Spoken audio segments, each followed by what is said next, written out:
বাস্তু ভালো রাখার জন্য অনেক কিছুই ভালো কিছু করা যেতে পারে এই সময়টা। তুমি দেখো একটা জিনিস, মানে 2025 যখন পড়লো, আমি তখনই অ্যানালিসিস করে কয়েকটা কথা বলেছিলাম। সেটা হচ্ছে যে কয়েকটি রেল দুর্ঘটনা, রক্তপাত এবং তার সাথে ভূমিকম্প।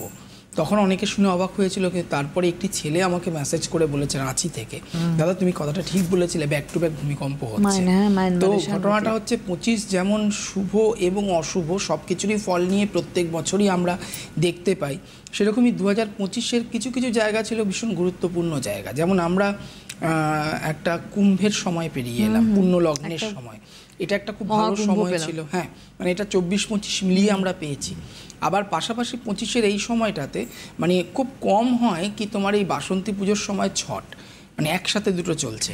চৈত্রের যে ছট, এই ছট পুজোটি কিন্তু তোমার যেটা আমাদের কালী পুজোর পরে যে ছট হয় তার তুলনায় এই ছট কিন্তু বেশি মাহাত্ম্য রাখে, বেশি প্রভাবশালী হয়, ভীষণ রেস্ট্রিক্টেড হয়। যারা করেন তারা জানেন ব্যাপারটা। এবারে বাসন্তী পুজো আমরা পার করছি, মানে নবরাত্রি পার করছি, পাশাপাশি ছট পার করছি, পাশাপাশি পয়লা বৈশাখ অবশ্যই আমাদের একটি গুরুত্বপূর্ণ সময়। আবার অক্ষয় তৃতীয়া, অক্ষয় তৃতীয়া খুবই গুরুত্বপূর্ণ। মানে যেমন ধরো তুমি কোনো নতুন বাড়ি গাড়ি কিছু কিনতে চাইছো, অনেকে যেমন কি হচ্ছে এই নবরাত্রি যখন চলাকালীন কিন্তু চৈত্র মাসে যেমন অনেকে বলে শুভ কাজ করতে নেই, কিন্তু তুমি এই নবরাত্রিতে করতে পারো। নবরাত্রিতে কাউকে তুমি বাড়ি বা জমি কেনার জন্য, ফ্ল্যাট কেনার জন্য অ্যাডভান্স করতে পারো, এগ্রিমেন্ট করতে পারো, তুমি কোনো বৈবাহিক কথা সম্পর্কে আলোচনা করতে পারো, পজিটিভ কাজগুলো করা যেতে পারে। ঠিক অক্ষয় তৃতীয়া হচ্ছে এমন একটা সময় যে সময়টাতে আমরা ব্যবসায়িক উন্নতিটাকে বাড়াতে পারি কিছু প্রতিকার প্রতিবিধানের মাধ্যমে। এবং তার সাথে বিশেষ করে এই সময়টা মানে একদম আমি এখন দেখছি বিভিন্ন বাবা মারা, যেহেতু মে মাসের 20 তারিখের পর বা 15 তারিখের পর থেকে সমস্ত রেজাল্টগুলো আউট হয়ে যাবে, বোর্ডের রেজাল্ট, বাবা মারা এখন দৌড়চ্ছে রীতিমতন। এমনকি গতকাল আমাকে একটি বাবা এবং মা বলছেন যে ছেলে চাইছে 11-12 করতে সায়েন্স নিয়ে, আমরা চাইছি ও সায়েন্সের পর বিটেক করতে চাইছে, আমরা চাইছি যে একদম ডিপ্লোমা দিয়ে বিটেকে ঢুকিয়ে দেবো, তো কোনটা করলে ভালো হবে, কনফিউজড।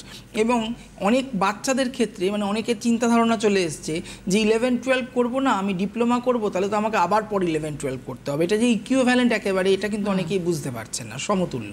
আবার পাশাপাশি আরেকটা জিনিস বলে রাখি, সেটা হচ্ছে যে বাস্তুতে আপনার বাড়ি ভালো রাখার জন্য নবরাত্রিতে আমরা অনেক কিছু ভালো জিনিস করে থাকি। যেমন কিছু কিছু খুব ছোটো ছোটো জিনিসগুলো মেনটেন করবেন, পরিষ্কার পরিচ্ছন্ন রাখবেন সবসময় আপনার বাড়ির বাথরুম, পরিষ্কার পরিচ্ছন্ন রাখবেন সবসময় আপনার বেডরুমের বিছানা। অনেকের ক্ষেত্রে বিছানা অগোছালো থাকে, বিছানা চাদর রং চলে যেতে পারে, বাট নোংরা চাদর দীর্ঘদিন ধরে পেতে রাখা, এগুলো কি করে বাড়ির মধ্যে রাহুর কিন্তু সৃষ্টি করে।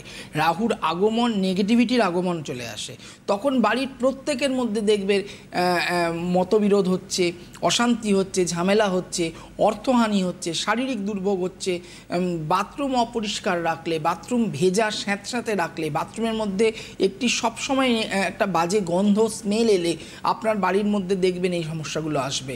মতের একদম মিল হবে না, আপনারা 3-4 ব্যক্তি বাড়িতে রয়েছেন, অমত হচ্ছে, সেই 3-4 ব্যক্তি বাইরে যান, খুব সুন্দর সুস্থভাবে রয়েছেন, কেউ আছেন।